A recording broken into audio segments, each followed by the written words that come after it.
A recent lunch meeting at the White House between Donald Trump and leaders from 5 West African countries has sparked a wave of online criticism. And let me tell you, it all comes down to one awkward and widely shared moment.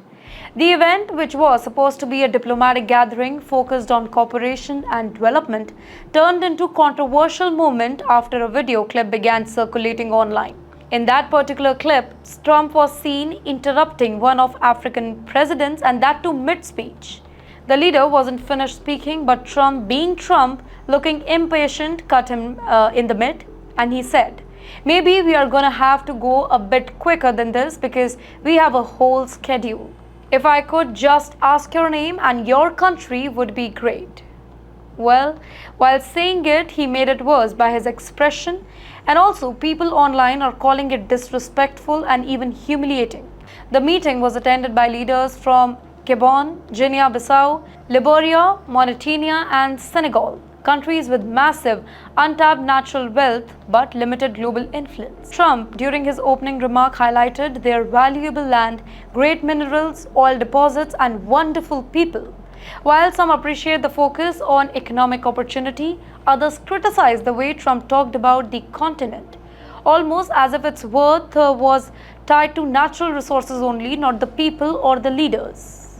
But this wasn't the only eyebrow-raising moment. Trump also took credit for brokering ceasefire between Rwanda and Congo, claiming that this particular strategy that was his helped calm tensions in the region. He hinted that America's interest in Congo's mineral-rich east had something to do with it. Let me quote what he said. "There is a lot of anger on your continent. We have been able to solve a lot of it."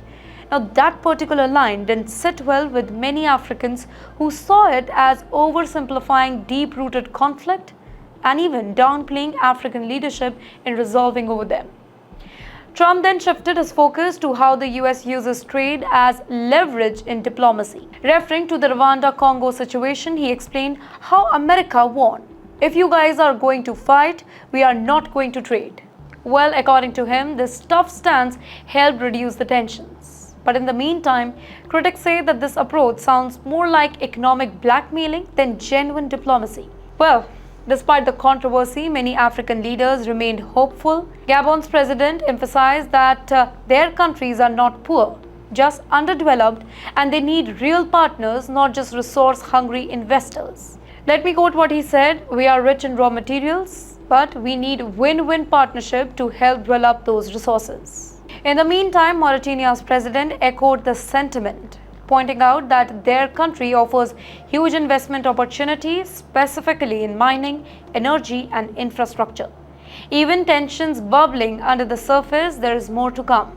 Trump is expected to announce a larger US-Africa summit, possibly in September, where leaders from across the continent may gather in Washington to talk about trade, security and partnership.